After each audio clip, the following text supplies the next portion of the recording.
ఓం శ్రీ గురుభ్యో నమ. శ్రీ నిరవి టీవీ ప్రేక్షకులందరికీ నమస్కారం. మనం ఎందరో మహానుభావులతో సజ్జన సాంగత్యం చేస్తున్నాం. ఈరోజు మన అదృష్టం డాక్టర్ క్రోవి పార్థసారథి గారు. వారు తెలుగు రాష్ట్రాల్లో తెలియని వారే లేరు.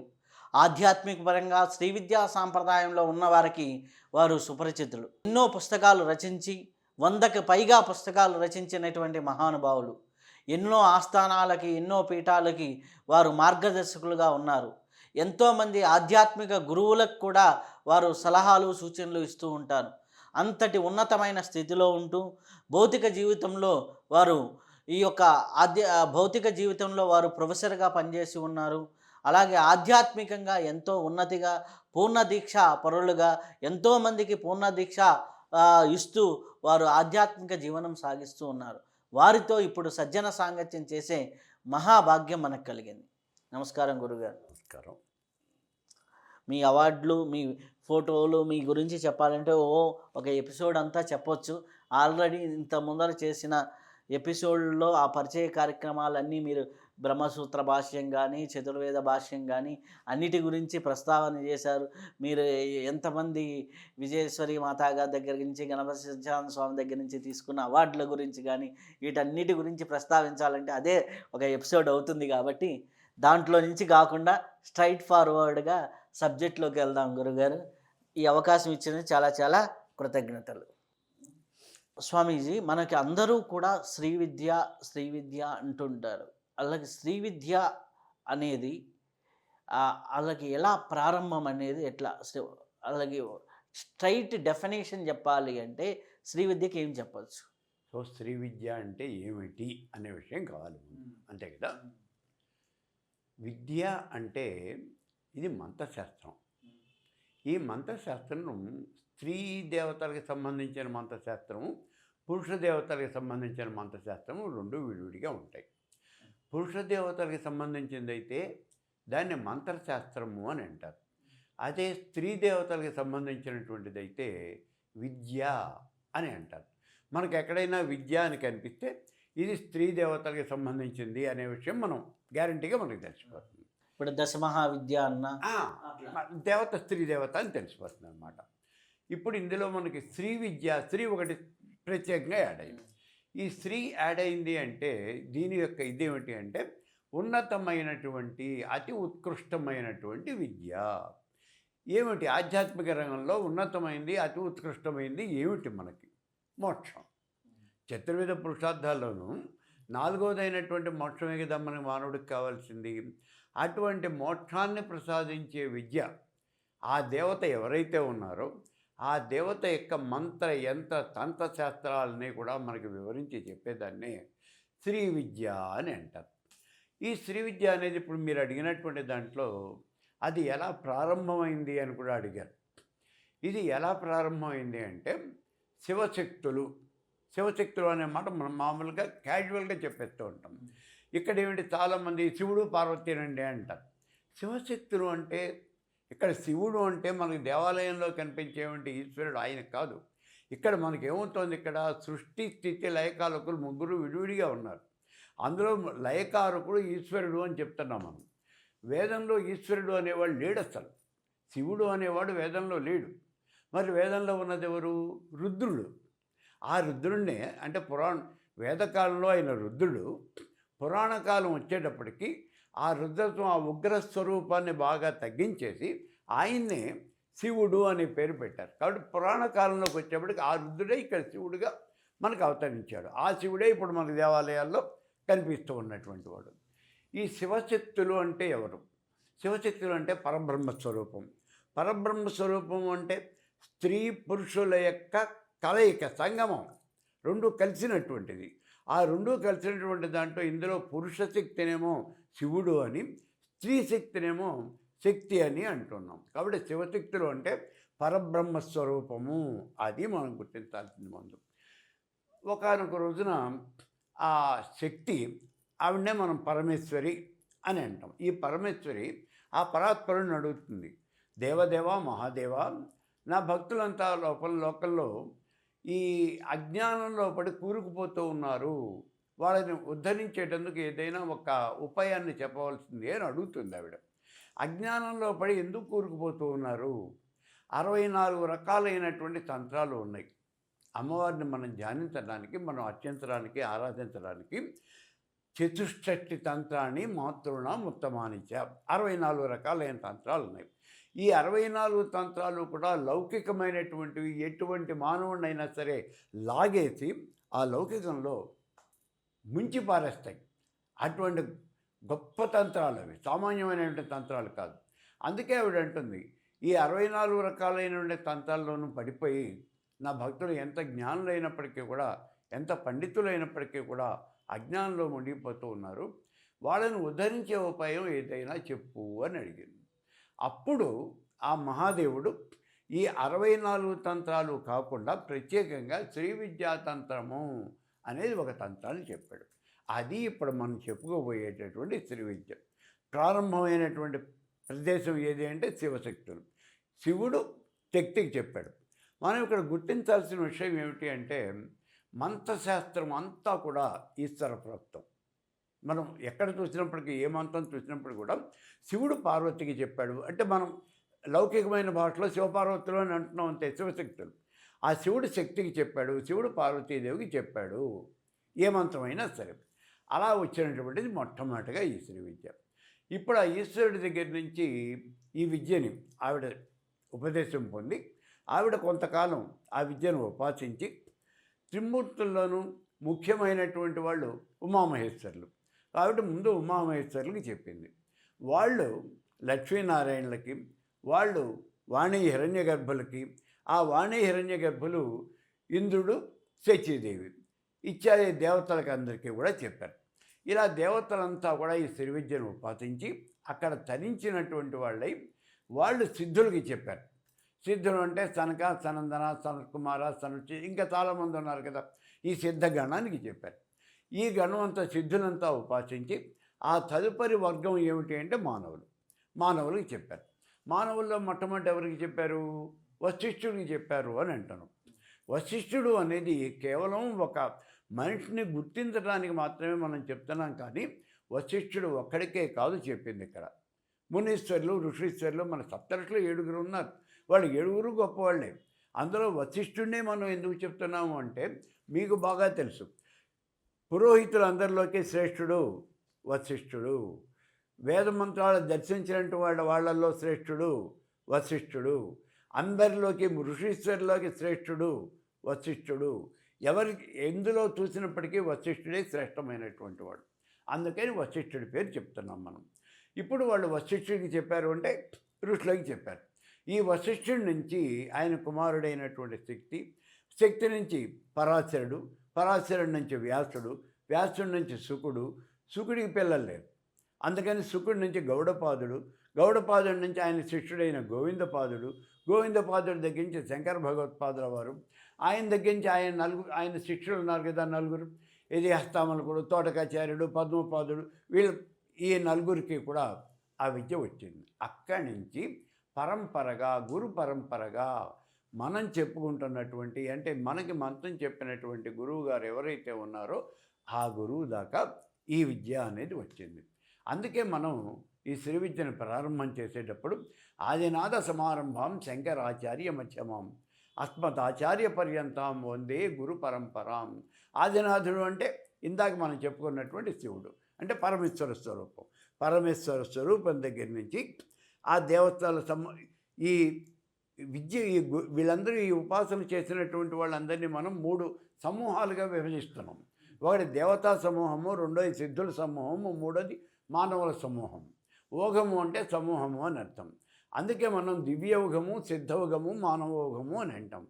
ఇది 3 ఓఘాలుగా అలా వచ్చి ఇప్పుడు మనకి మంత్రం చెప్పినటువంటి ఆ గురువు గారి దాకా ఈ విద్య మనకు వచ్చింది. ఈ రకంగా శ్రీ విద్య అనేది ప్రారంభమై ఇప్పుడు మన దాకా వచ్చింది. మీరు విద్య అంటే స్త్రీ మంత్రము అన్నారు. స్త్రీ విద్య అనగానే మొట్టమొదటిగా గణపతి మంత్రంతో ప్రారంభిస్తారు. శ్రీ అన్నప్పుడు శ్రీ మంత్రంతోనే ప్రారంభించాలి కాదా, గణపతి మంత్రంతో ఎందుకు ప్రారంభించాలి? విఘ్న వినాయకుడు కదా, విఘ్న వినాయక పాద నమస్తే. ఈ మంత్రానికి ఏ రకమైనటువంటి ప్రాబ్లమ్స్ రాకుండా, ఏ రకమైనటువంటి విఘ్నాలు కలగకుండా ఉండటం కోసమని మనం ఇక్కడ గణపతి మంత్రంతో ప్రారంభం చేస్తాం. తర్వాత ఇక్కడ చేసేది ఏ గణపతి చేస్తున్నాం మనం? సిద్ధి గణపతి కాదు చేసేది, మనం మహాగణపతి మంత్రం చేస్తున్నాం. లక్ష్మీ గణపతి, మహాగణపతి, అది లక్ష్మీ గణపతి కాదు. ఓం శ్రీం హ్రీం క్లీం గ్లౌం గణపతే వరవర్ధ సర్వజనమే వశమానయ స్వాహ, ఇది మహాగణపతి మంత్రం. అయితే వాడుకలోకి వచ్చేప్పటికి దీన్నే లక్ష్మీ గణపతి అని చెప్పేస్తున్నారు. కాదు, ఇది మహాగణపతి మంత్రం. ఈ మంత్రాన్నే మనం తర్పణ చేసేటప్పుడు చూడండి, గణపతే వరవర్ధ సర్వజనమే వశమానయ స్వాహ మహాగణపతిని తర్పయామి అని అంటాం తప్పించి లక్ష్మీ గణపతిని తర్పయామి కాదు. అది తర్పణాల్లో తర్పణ చేసేటప్పుడు మహాగణపతిని తర్పయామి, అది మహాగణపతి మంత్రం. అందులో ఈ గణపతి బొమ్మ వేసినప్పుడు కూడా ఆయనకి ఎడమ తొడ మీద అమ్మవారు కూర్చొని ఉంటుంది, ఒకటే అమ్మవారు ఉండేది. అదే లక్ష్మీ గణపతి ఆ బొమ్మ కనుక మనం చూసినట్లయితే రెండు వైపులా ఇటు ఇటు ఇద్దరు అమ్మవార్లు ఉంటారు. సో అక్కడ తేడా అనేది చాలా క్లియర్గా తెలుస్తుంది. మంత్రంలో కూడా తేడా వస్తుంది. లక్ష్మీ గణపతి మంత్రం వేరే ఉంది, ఇది మహాగణపతి. ఈ మహాగణపతి మంత్రాన్ని చేస్తే మీకు జిమ్మిక్కులు జరుగుతాయి, సామాన్యం కాదు. ఎటువంటి క్లిష్టమైనటువంటి మంత్రమైన పని అయినా సరే చిటికల్లో ఇలా చిటికలు వేస్తే ఎంత తేలిగ్గా అవుతుందో అంత తేలిగ్గా పని అయిపోతుంది. గణపతి తర్పణాలు చేయిస్తాం. మంత్రం 4 లక్షలైనా కనీసం మీరు జపం చేయండి అయ్యా అంటాం. 4 లక్షలు జపం చేస్తేనే అసలు మీ ప్రాబ్లం అనేది సాల్వ్ అయిపోతుంది, ఎటువంటి ప్రాబ్లం అయినా. అయితే ఇక్కడ ఈ తర్పణ ఇది చేసిన తర్వాత గణపతి తర్పణ అనేది చేయమంటాం. గణపతి తర్పణ 444 సార్లు మనం తర్పణాలు ఇస్తాం. ఈ తర్పణాలు కనుక చేసినట్లే ఇటువంటి తర్పణలు 444 చేయాలి. మళ్ళీ ఒక ఆవృత్తి 444, ఇటువంటివి 444 ఆవృత్తులు చేయాలి. అలా కనుక చేస్తే మీకు అద్భుతమైనటువంటి ఫలితాలు వస్తాయి. మీకు ధనం రావటమే కాదు, లౌకికమైనటువంటి కోరికలు అన్నీ కూడా తీరుతాయి. వాళ్ళు ఎవరో కాదు, నేను ఇల్లు కట్టుకుంటే మధ్యలో అయిపోయినప్పుడు నేను గణపతి తర్పణ చేసి ఆ పక్కనే ఒక 4 ఇళ్ళు అవతలు ఉండేవాడిని. తర్పణ చేసి ఆ నీళ్లు పట్టుకొచ్చి ఆ స్థలంలో పోసేసి నమస్కారం పెట్టి నేను కాలేజీకి వెళ్ళిపోయేవాడిని. నేను ఇల్లు కట్టలేను అనుకున్నటువంటి వాడిని ఇల్లు పూర్తి చేశాను. ఇలా చాలామంది చేశారు, ఒకళ్ళతో కాదు, నేను చాలామందితో చేయించాను కూడా. కాబట్టి అందుకని అంటే అద్భుతమైనటువంటి ఫలితాన్ని ఇస్తుంది. ప్లస్ మీకు ఏ రకమైనటువంటి ప్రాబ్లము రాకుండా, విఘ్నాలు కలగకుండా చూస్తుంది. ఉభయతారకంగా ఉపయోగిస్తాం. అందుకని ముందు మనం గణపతి మంత్రాన్ని 4 లక్షలు జపం చేయండి అని చెప్తాం. అయితే మన వాళ్ళు 4 లక్షలు జపం చేయటం అంత ఓపిక ఎవరికి ఉంది? వాళ్ళు అంత చేయరు. వీళ్ళు చేయకుండా ఏమంటే మేము పొద్దున మాల చేస్తే సరిపోతుందా, సాయంత్రం మాల చేస్తే సరిపోతుందా, ఇలా మాట్లాడుతూ ఉంటారు. అలా కాదు, మంత్రశాస్త్రంతో బేరసారాలు వద్దు. మీరు ఎంత చేయాలో అంత చేయండి, ఖచ్చితంగా చేయండి. మీ ఫలితం అనేది ఖచ్చితంగా భగవంతుని దబాయించి మీ ఫలితం తీసుకోండి, వస్తుంది. అందుకని మనం గణపతి మంత్రాన్ని చేయిస్తాం మొట్టమొదటిగా. అయితే శ్రీ విద్యలో మొట్టమొదటి మంత్రం గణపతి బాలాన? గణపతి తర్వాత బాల. గురువు గణపతి సేవ. మొట్టమొదటి మంత్రం ఏది అంటే గురుమంత్రం. అసలు గణపతి కన్నా ముందు గురుత్రయం ఇస్తాం. గురుత్రయం లేకుండా మంత్రం అనేది ఒక శ్రీ విద్య కాదు, ఏ విద్య కూడా అసలు గురువు లేకుండా సాగదు కదా. మీరు కార్పెంటర్ పని చేయాలన్నా మీ గురువు కావాలండి. మీ గురువు గారు నేర్పాలి కదా. కాబట్టి మీకు ఏ మంత్రం కావాలి అన్నా ముందు గురువు కావాలి. కాబట్టి గురుమంత్రం. ఇక్కడ గురుమంత్రం అంటే గురుత్రయం ఇస్తాం. స్వగురువు, పరమగురువు, పరమేష్ఠ గురువు, 3 గురువులని చెప్తాం. 3 మంత్రాలు చెప్తాం. ఆ 3 మంత్రాలు గురు సాక్షాత్కారం జరిగేదాకా మీరు ఈ మంత్రాలు చేయాలి. చేస్తేనే నెక్స్ట్ మంత్రం చెప్తాం, లేకపోతే చెప్పమని కష్టంగా చెప్తాం. ఎందుకని? గురువు కనుక కరుణించకపోతే అసలు మీకు మంత్రసిద్ధి అనేది జరగదు. ఏ మంత్రం సిద్ధి జరగదు? ఏ మంత్రము సిద్ధి జరగదు. గురుమంత్రం కనుక మీకు గురువు సాక్షాత్కరించకపోతే శ్రీ విద్యలోనే కాదు, ఏ విద్యలోనూ కూడా మీరు క్లాసులో చేరారండి, క్లాసులో కూర్చున్నారు, చెప్పే మాస్టర్ మీద మీకు నమ్మకం లేదు, ఆ మాస్టర్కి నీ మీద నమ్మకం లేదు, ఆయన చెప్పే పాఠాలు మీకు ఏమొక్కుతాయి? మీకు ఎక్కవు కదా. అట్లాగే ఇక్కడ కూడా గురువు గారు, ఆ గురుమండలము వాళ్ళు సాక్షాత్కరించాలి. ఎందుకు గాను మీరు మంత్రం సాక్షాత్కరిస్తుందా? సాక్షాత్కరిస్తుంది. మనం కనుక మంత్రం చేస్తూ ఉంటే గురువుగారు వచ్చి ఎదురుకుండా నుంచుంటారు, మీతో మాట్లాడతారు, లేదా మీకు కల్లో కనిపిస్తారు, మీకు అనుభవంలో తెలిసి ఉంటుంది, నాకన్నా మీకే ఎక్కువ తెలిసి ఉంటుంది. అది తప్పనిసరిగా జరుగుతుంది. ఒకవేళ గురువు గారు కనుక అలా సాక్షాత్కరించలేదు, గురుమంత్రం సిద్ధించలేదు అంటే వాళ్ళకి అసలు ఇంక మంత్రం రాదు. ఇలా సిద్ధించకుండా ఎవరైనా ఉంటారా? ఇప్పుడు ఉన్న నా దగ్గర 10,000 సార్లు మంత్రం చేయండి, ఈ లోపల మీకు మంత్రం డెఫినెట్గా సిద్ధిస్తుంది అని చెప్తాను. సామాన్యంగా ప్రతి వాళ్ళకి మంత్రం సిద్ధిస్తుంది. కానీ ఒకతను ఉన్నాడు, ఆయన 10,000 చేశాడు. ఏమయ్యా అన్నాను. ఏం లాభం లేదండి అన్నాడు. మళ్ళీ చెయ్యి అన్నాను. మళ్ళీ ఇప్పుడు ఇంకో 7,000 చేశాడు. ఏమయ్యా ఇంకా లాభం లేదండి. నేను చెప్పాను, ఏదో పూర్వజన్మ కర్మ అనేది చాలా ఎక్కువగా ఉంది, నీకు మంత్రం సిద్ధించాల్సిందే, తప్పదు. కావాలి అనుకుంటే మంత్రం, మిగిలిన మంత్రాలు కావాలంటే గురుమంత్రం సిద్ధించాలి. సిద్ధిస్తుందా? మంత్రం చెప్పుకున్న మర్నాడే సిద్ధిస్తుంది. నేనున్నాను. మంత్రం చెప్పుకున్న 3వ రోజున నాకేమీ తెలియనటువంటి రోజులు. నేను మంత్రం చెప్పుకున్న 3వ రోజున సరదాగా కూర్చొని సాయంత్రం జపం చేస్తున్నాను. నేను సాయంత్రం పూట ఎవరో ఒక సన్యాసి కూర్చుని నా ఎదురుకుండా వచ్చి నుంచున్నాడు. నేను మా గురువుగారిని గురించి తపస్సు చేస్తుండే ఈ సన్యాసివాడి మధ్యలో నాకు అనుకున్నాను. నేను పట్టించుకోవాలి, వెళ్ళిపోయాను. ఆ తర్వాత గుంటూరు వెళ్ళాను. ఏదో పని మీద గుంటూరు వెళ్ళాను. వెళ్ళినప్పుడు అక్కడ శృంగేరి విరూపాక్ష పీఠం ఉంది గుంటూరులో. ఆ పీఠానికి అధిపతి అప్పుడు నృసింహానంద భారతి. ఆ నృసింహానంద భారతి అంటే పూర్వాశ్రమంలో మా అమ్మకి సొంత మేనమామ. సరే నేను ఆయన దగ్గరికి వెళ్ళాను. ఎరా ఏం చేస్తున్నావు మంత్రం అన్నారు. ఇదివరకు తాతయ్య నాకు తెలీదు, ఆయన ఎవరో సన్యాసి వచ్చి ఉంటుంటున్నాడు అన్నాను. గుర్తుపట్టలేదా అన్నాడు. నాకు ఎలా తెలుస్తుంది ఆయన ఎవరో తెలియదు అసలు నాకు అన్నాను. అరే మీ పరమిష్ఠ గురువు. మా పరమిష్ఠ గురువు అంటే పూర్వాశ్రమంలో వాళ్ళ నాన్న, ఈ స్వాముల వారి నాన్న పూర్వాశ్రమంలో. ఆయన ఆఖరి కాలంలో ఆయన సంచరించాడు. నాకు తెలుసు, కానీ నాకు గుర్తు రాలేదు. అట్లా మీ గురువు సాక్షాత్కరిస్తాడు. సాక్షాత్కరిస్తేనే మిగిలిన మంత్రాలు మీకు వస్తాయి, అసలు సిద్ధిస్తాయి. అందుకని ముందు గురుమంత్రం చెప్తాం. ఈ గురువు సాక్షాత్కరిస్తే మనకు ఉపయోగం ఏమిటి?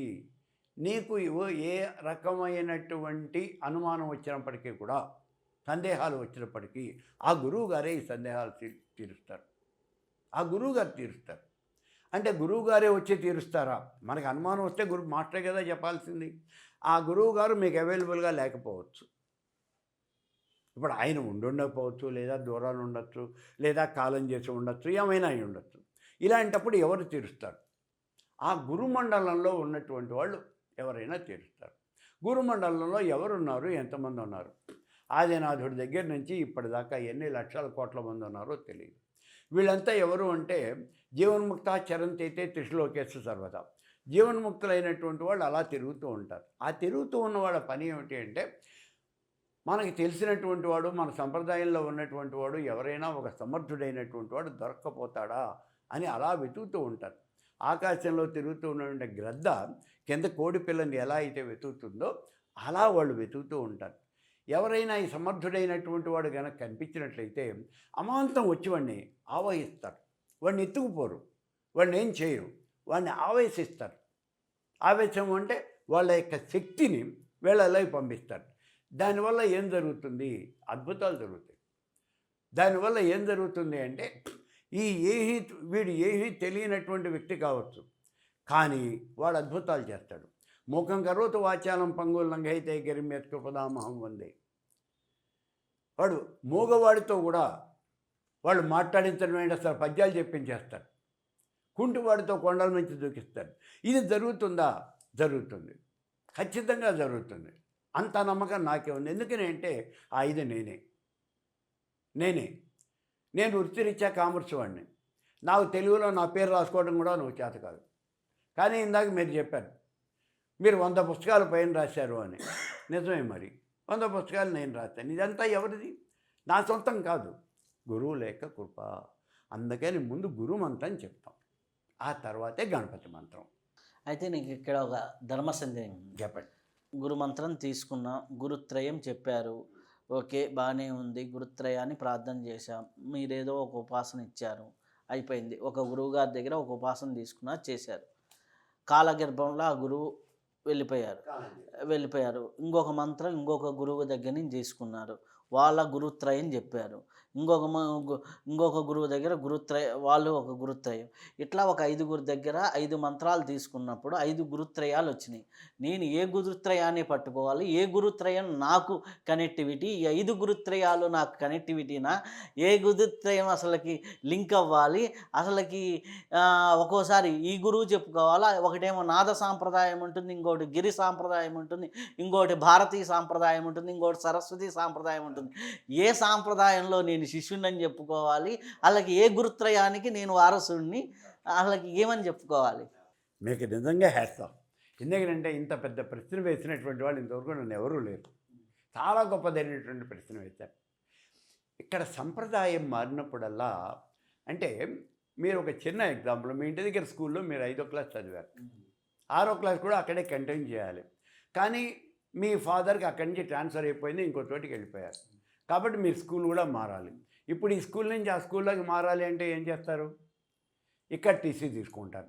టీసీ తీసుకుని ఆ స్కూల్లోకి వెళ్ళిపోయారు. సో ఇప్పుడు మీరు ఏ స్కూల్లో స్టూడెంటు? ఆ స్కూల్లో స్టూడెంటు. కాబట్టి ఈ గురుత్రయానికి, ఈ గురువు దగ్గర నుంచి ఆ సంప్రదాయంలోకి వెళ్ళారు. కాబట్టి ఈ సంప్రదాయం అనేది ఇక్కడితో ఎండ్ అయిపోయింది. అంతేగా కొత్త సంప్రదాయంలోకి వెళ్ళారు. అక్కడి నుంచి ఏదో ఇంకో కారణం రీత్యా ఇంకో స్కూల్లోకి వెళ్ళారు. అప్పుడు మళ్ళీ అక్కడ టీసీ తీసుకొని ఇక్కడికి వచ్చారు కదా.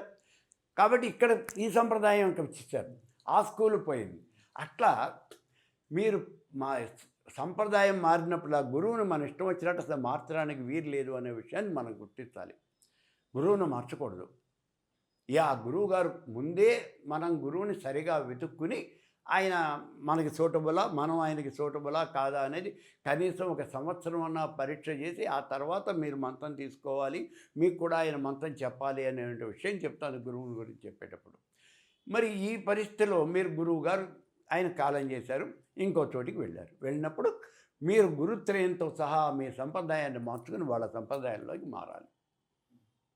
అక్కడి నుంచి ఇంకో చోటికి మారితే ఇంకో చోటికి సంప్రదాయం మారాలి. చివరికి ఏ సంప్రదాయంలో ఉంచవాలి? షోడశి మంత్రాన్ని ఎవరైతే చెబుతారో అది ఆయన అసలైనటువంటి గురువు. ఈ లోపల ఉన్నటువంటి మంత్రాలకి పంచదశి మహామంత్రం వరకు మీకు గురుత్రయం చెప్పకుండా కూడా మీకు మంత్రాలు చెప్పేయచ్చు. అసలు ఆయన గురుత్రయం చెప్పడు. ఒకవేళ చెప్పినా ఆయన లేడు. ఇప్పుడు షోడశి మంత్రం ఎవరి దగ్గర అయితే చెప్పుకున్నారో ఆయన మీ గురువు. కాబట్టి వాళ్ళ సంప్రదాయమే మీ సంప్రదాయం అవుతుంది. ఇప్పుడు ఫర్ ఎగ్జాంపుల్ నేను ఒక మంత్రము ఒక గురుత్రయంలో చేసినప్పుడు అక్కడ వచ్చినప్పుడు ఆ గురుత్రయం తాలూకు ఎనర్జీ అది ఒకటి కనెక్ట్ అవుతుంది. ఇంకొక గురుత్రయం వచ్చినప్పుడు ఒకవేళ అక్కడికి మారినా ఇప్పుడు టక్మని ఇది చేస్తున్నప్పుడు ఈ గురుత్రయమే గుర్తొస్తుంది. ఎందుకంటే సబ్కాన్షియస్గా కొన్ని లక్షల సార్లు చేసినప్పుడు ఈ గురుత్రయమే గుర్తొస్తుంది. సబ్కాన్షియస్గా అది మారదు. ఎందుకంటే మీరు చెప్పిన దాని ప్రకారం ఎలిమెంట్ స్కూల్ ఎక్కడ అంటే ఫలాని విజయవాడలో చదివాననే గుర్తొస్తుంది, హై స్కూల్ హైదరాబాద్లో చదివిన వాడికి హైదరాబాద్ అనే గుర్తొస్తుంది. కానీ మీరు చెప్పినట్టుగా ఆ యొక్క కనెక్షను మారాలి అంటే కాస్మోస్లో జరిగే చేంజెస్ ఏంటి?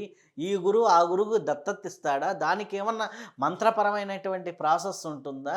యోగపరమైనటువంటి ప్రాసెస్ ఉంటుందా? అసలు ఏం జరుగుతుంది? గురుత్రయము గురువు అంటున్నాం. గురువు అనేది మీ గురువు ఒకటి, మా గురువు ఒకటి కాదండి. గురువు అనేది గురుమండలం. గురువు అనేవాడు ఒకడే, అందరికీ గురువు ఒకడే. కాకపోతే ఫిజికల్గా చెప్పుకోవడానికి మీ గురువు వేరు, మా గురువు వేరు, మా గురువు గొప్పవాడు, మీ గురువుకి ఏం తెలియదు అని ఇట్లా మాట్లాడుతూ ఉంటారు వీళ్ళంతే. ఇది సామాజికంగా వీళ్ళు మాట్లాడే మాట. కానీ గురువు అనేవాడు ఒకటే, గురుమండలం అనేది ఒకటే. ఆ గురుమండలంలో ఉండేవాళ్ళు వీళ్ళు. అయితే ఇక్కడ మనం గురుత్రయం మారినప్పుడు, గురుత్రయం మారటం ఎందుకండి? సంప్రదాయం మారుతుంది ఇక్కడ, అది వచ్చేది. ఈ సంప్రదాయం అంటే మన యొక్క ఆచార వ్యవహారాలు. మనం ఆ గురువు దగ్గర ఆయన ఈ రకంగా చేయాలి, ఆచమనం చేసేప్పుడు ఈ రకంగా చేయాలి, పంచె కట్టుకుంటే ఈ రకంగా గోచి పెట్టుకోవాలి, లేకపోతే ఇది అడ్డం పడకుండా పైకి లాక్కి కట్టుకోవాలి, ఇట్లాంటివి కొన్ని సంప్రదాయాలు చెప్తాడు. మీరు దేవతార్చన చేసేప్పుడు 1 పాత్ర పెట్టుకోవాలి, 2 పాత్రలు పెట్టుకోవాలి, ఇవన్నీ కూడా సంప్రదాయాలు. ఆ సంప్రదాయాలు చెప్పేటువంటి వాడే ఇక్కడ గురువు. అవి కాకుండా అసలు మనకు కావాల్సింది ఏమంటే ఇంపార్టెంట్ విషయాలు చెప్తాడు. మీ గురు మంత్రం అనేది ఎలా మీరు జపం చేయాలి, ఈ విషయాలు చెప్పేది ఎవరు చెప్పినా ఒకటే. మేజర్ విషయాలు చెప్పేది ఎవరు చెప్పినా ఒకటే. తేడాలు ఎక్కడొస్తాయి? ఇదిగో చిన్నటువంటి విషయాలు, ఇలాంటి వాటిల్లో తేడా వస్తాయి. అంత తప్పించి అదే మనం సంప్రదాయం, మేము సంప్రదాయానికి బాగా ఇది ఇస్తాము అని. మీకు బాగా తెలుసు, ఈ సంప్రదాయాల్లోకి వచ్చేప్పటికి నేనేదో ఒక పుస్తకంలో రాశాను కూడా, మసీదు సంప్రదాయం అని ఒకటి ఉంది. మసీదు సంప్రదాయం మరి చాలా విచిత్రమైన విషయం. అది ఒక పల్లెటూరు. ఆ ఊర్లో గణపతి ఉత్సవాలు చేసినప్పుడు గణపతిని ఊరేగించేవాళ్ళు. నవరాత్రులు అయిపోయి 9వ రోజున ఊరేగించేవాళ్ళు. ఒకసారి ఊరేగిస్తూ ఉన్నారు. మధ్యలో మసీదు ఉంది. ఆ మసీదు దగ్గర మేళాలు వాయించకుండా అక్కడ ఆగారు. చాలా పెద్ద వర్షం వచ్చింది. చాలా పెద్ద వర్షం వచ్చింది. మరి గణపతి తడిచిపోతాడు, ఏం చేయాలో వాళ్ళకి తెలియలేదు. అంతా దిక్కులు చూస్తూ ఉన్నారు. అప్పుడు మసీదులో ఉన్నటువంటి పెద్దలు వచ్చి, అయ్యా మాకు అభ్యంతరం లేదు, మీరు తీసుకెళ్ళి లోపల పెట్టుకోండి వాన తగ్గేదాకా, ఆ తర్వాత మీరు తీసుకెళ్ళండి అన్నారు. వీళ్ళు తీసుకెళ్ళి లోపల పెట్టారు. వర్షం తగ్గిపోయింది. అది తీసుకెళ్ళి ఊరేగింపు వీళ్ళ పని పూర్తి చేసుకున్నారు. నెక్స్ట్ ఇయర్కి వచ్చేటప్పటికి లాస్ట్ ఇయర్ మనం మసీదులో ఆపాం కదా, కాబట్టి ఈ సంవత్సరం కూడా మసీదులో ఆపాలి అనేవాడి దాంతో తీసుకెళ్ళి మసీదులో దించారు. వాళ్ళు కాదనలేదు. 5 నిమిషాలు మసీదులో ఆపారు. అక్కడి నుంచి తీసుకెళ్ళారు. అక్కడి నుంచి వచ్చినటువంటిది ఏమంటే ప్రతి సంవత్సరం కూడా వీళ్ళు ఆ ఊరేగింపు తీసుకెళ్ళేటప్పుడు ఆ మసీదులో ఆపటం అనేది ఒక సంప్రదాయం అయిపోయింది. ఇవి ఎక్కువగా ఈ సంప్రదాయాలని ఇలాంటివే ఎక్కువగా ఊరికే మా సంప్రదాయం చాలా, ఈ సంప్రదాయాలని ఇట్లాంటివి. మనం గట్టిగా మాట్లాడితే మా గురువుగారు తద్దన పెట్టేటప్పుడు పిల్లుల్ని కట్టేసేవాడండి. ఇవన్నీ ఇట్లాంటివే సంప్రదాయాలు. అంతగా గోచి పెట్టుకోక్కర్లేదు. ఇవన్నీ కూడా ఆయన వచ్చి ఊడిపోయింది, అది ఆయన చూసుకోవాలా. అది చూసి నువ్వు వచ్చి పెట్టుకోక్కర్లేదు అని మాట్లాడితే ఎట్లా? కాబట్టి సంప్రదాయాలన్నీ కూడా ఇలాంటివే. ఇవి కాకుండా విద్యాపరమైనటువంటి విషయాలు ఏ గురువు గారు చెప్పినా ఒకటే, ఇందులో తేడా అనేది ఏముండదు. ఎవరైనా మంత్రం చేయాలనే చెప్తున్నారు కదా. కాకపోతే వాళ్ళ ఆచారాన్ని బట్టి వామాచారమా దక్షిణాచారమా ఇలాంటివి చూస్తే కొంచెం తేడాలు వస్తాయి తప్పించి, లేకపోతే ఇంక మిగిలినటువంటి తేడాలు ఏం రావు. గురుమండలం చెప్పేది ఎప్పుడూ ఏదైనా ఒకటే విషయం. అయితే ఇప్పుడు గౌరీ పంచాక్షరి మంత్రం ఉంది కదా, అది శ్రీ విద్యలో మంత్రమా, లేకపోతే మామూలుగా చాలామంది గౌరీ పంచాక్షరి చేసుకోవచ్చు? గౌరీ పంచాక్షరికి శ్రీ విద్యకి అసలు ఏ రకమైనటువంటి సంబంధం కూడా లేదు. సామాన్యంగా పూర్వకాలంలో అయితే ఇంట్లో ఉన్నటువంటి ప్రతి స్త్రీకి గౌరీ పంచాక్షరి ఇచ్చేవాళ్ళు. అలాగే ప్రతి మగపిల్లవాడికి పంచాక్షరి, పంచాక్షరి అంటే శివపంచాక్షరి. మళ్ళీ ఇక్కడ తేడా అవుతుంది. పంచాక్షరిలో 5 అక్షరాలు ఎక్కడ ఉన్నాయండి? 6 అక్షరాలు ఉన్నాయి కదా, పంచాక్షరి ఎట్లా అవుతుంది? అవి వదిలిపెట్టేద్దాం. ఓం నమ శివాయ అనే మంత్రం ప్రతి వాళ్ళకి కూడా చిన్నప్పటి నుంచే చెప్పేవాళ్ళు. మనకు అక్షరాభ్యాసం చెప్పేవాళ్ళు చేసేటప్పుడే ఓం నమ శివాయ సిద్ధన్నమః అని రాయించేవాళ్ళు మంత్రం. కాబట్టి ఇవి క్యాజువల్గా జరిగేవి. దానికి శ్రీ విద్యకి సంబంధం అనేది ఏం లేదు. అది శ్రీ విద్యలో మంత్రమేం కాదు. అయితే అది కూడా స్త్రీపరమైనటువంటి మంత్రమే కాబట్టి, స్త్రీ దేవతాపరమైన మంత్రమే కాబట్టి దాన్ని కూడా మనం శ్రీ విద్యలో మంత్రం అని మనం భావన చేస్తున్నాం. అంతే తప్పించి శ్రీ విద్య దానికి సంబంధం లేదు. కొంతమంది బాలా మంత్రాన్ని పూర్ణ మంత్రంగా అనుష్ఠించిన వాళ్ళు ఉన్నారు. బాలా మంత్రమే సంపూర్ణం ఇవ్వగలదు అని ఉన్నారు. అసలుకి బాలా మంత్రం యొక్క తత్వం ఏమిటి? బాలా మంత్రంలో ఉన్నటువంటి తత్వము పూర్ణపరమైతే తర్వాత మంత్రాలు ఎందుకు ఉన్నాయి? కరెక్టే కదా. తర్వాత మంత్రాలు ఇంకెందుకు అసలు? ఒక మంత్రంతోనే అన్నీ ఎదిరిగిపోతూ ఉన్నప్పుడు ఇంకో మంత్రం ఎందుకు అసలు? అంటే బాలాతో పూర్ణ స్థితిని పొందిన వాళ్ళు తాడేపల్లి రాఘవనారాయణ శాస్త్రి గారు చాలా మంది. ఒక మంత్రంతో అన్ని పూర్ణం వచ్చినప్పుడు బాలా మంత్రమే చేయొచ్చు కదా. బాలా మంత్రం తత్వం ఏంటి? దాన్ని ఎలా అర్థం చేసుకోవాలి? అర్థం చేసుకుంటే దాంట్లోనే పూర్ణత్వం ఉన్నప్పుడు మళ్ళీ పూర్ణ దీక్షల దాకా, పాదుకాంత దీక్షల దాకా అవసరం ఏమిటి? అసలు ఇక్కడ శ్రీ విద్యలో ఉన్నవి 3 అక్షరాలు, 3 బీజాక్షరాలు. 3 అక్షరాలు ఏమిటి? ఐం క్లీం సౌహ్. 3 అక్షరాలు మానవుడి జీవితంలో కావాల్సినవి ఇవే. అంతే కదా. పోతన గారు భాగవతంలో రాసుకున్నాడు కదా, కవిత్వ మహత్వ పటుత్వ సంపదలని. ఆ 3 ఇచ్చేవి ఐం క్లీం సౌహ్ అనే 3 బీజాక్షరాలే కదా. ఐం అనేదేమో వాగ్భవ బీజం, క్లీం ఏమో కామరాజ బీజం, సౌహ్ అనేది శక్తి బీజం. ఈ మూడే మానవుడికి కావాల్సింది. బాలామంత్రంలో ఉన్న అక్షరాలు అవి. అంటే ఏమవుతుంది? ఇప్పుడు బాలామంత్రాన్ని కనుక మీరు జపం చేసినట్లయితే ఈ 3 మీకు వచ్చేసినాయి. అంటే పరిపూర్ణమైనటువంటి అన్ని రకాలైనటువంటి కోరికలు మీకు తీరిపోయినాయి. బాలామంత్రం ఎంత గొప్పది అంటే అది ఆ మంత్రం కనుక మీరు జపం చేసినట్లయితే అందరూ ఆవిడ చిన్నపిల్ల కదా, 9 సంవత్సరాల పిల్ల. ఆ దేవతను కనుక ఉపాసించినట్లయితే మంత్రం చాలా త్వరగా సిద్ధిస్తుంది అని, మీ కోరికలన్నీ కూడా చాలా త్వరగా తీరతాయి అని ఇది కూడా చెప్పబడుతుంది మంత్రశాస్త్రంలో. సరే మనం దసరా 9 రోజులు కూడా బాల పూజ చేస్తాము అనే సంగతి మీ అందరికీ తెలిసిందే కదా. అది నేనేం ప్రత్యేకంగా చెప్పక్కర్ల. రోజుకు ఒక వయసులో ఉన్నటువంటి పిల్లని తీసుకొచ్చి 9 సంవత్సరాలు మనం చేస్తాం. ఈ బాల ప్రత్యేకం ఈవిడ తత్వం ఏమిటి అంటే మీకేం కావాలంటే అది ఇస్తుంది. ఇవి ఉన్నాయి 3 అక్షరాలు. ఈ బాలా మంత్రానికి ఎక్స్టెన్షనే పంచదశి మంత్రం, పంచదశి మహామంత్రానికి ఎక్స్టెన్షనే షోడశి మంత్రం. ఇదన్నీ బాలా మంత్రానికి ఎక్స్టెన్షన్లు అవి. మరి షోడశి మంత్రాన్ని ఎందుకు చేయాలి? బాలాన్ని అన్నీ ఇచ్చేప్పుడు షోడశి దాకా ఎందుకు వెళ్ళాలి? షోడశి దాకా ఎందుకు వెళ్ళాలి అంటే షోడశి అనేది పూర్తిగా మోక్షకారకమైనటువంటి మంత్రం. అసలు కంప్లీట్గా మోక్షమే అది. కానీ బాల అట్లా కాదు. బాల నువ్వు ఐహికమైనటువంటి కోరికలు కూడా నీకు తీరుస్తుంది. నువ్వు అడగక్కర్లేదు, మనం అడగకుండానే మనకు ఐహికమైనటువంటి కోరికలు కూడా తీరుస్తుంది. కానీ షోడశి అలా కాదు. నువ్వు ప్రత్యేకంగా నాకు కావాలి అని అడిగితేనే నీకు ఏమైనా తీరుస్తుంది, లేకపోతే కాదు. నీకు పూర్తిగా మోక్షకారకమైన మంత్రం ఇది బాలకి, మిగిలిన మంత్రాలకి. అయితే బాలా మంత్రంలో 3 అక్షరాలు అన్నారు, మనం 6 అక్షరాలుగా తిప్పి చేస్తాం. అది ఎందుకు? అంటే అల్లోమ విలోమంగా చేస్తున్నాం మనం. ఐం క్లీం సౌ, సౌ క్లీం ఐం అంటే ఇదేమో అల్లోమంగా వస్తుంది, ఇదేమో తిరగేసి చేస్తున్నాం, విలోమంగా వస్తుంది. విలోమంగా ఎందుకు చేయాలి? విలోమంగా అంటే కింద నుంచి మనం వేదం చదివేటప్పుడు గతంలో చదివించేవాళ్ళు. మనకి అలాగే చిన్నపిల్లలప్పుడు మన స్కూల్లో పాఠాలు ఎక్కాలు ఇవి కూడా ఇలాగే చదివించేవాళ్ళు, కింద నుంచి పైకి చదివించేవాళ్ళు.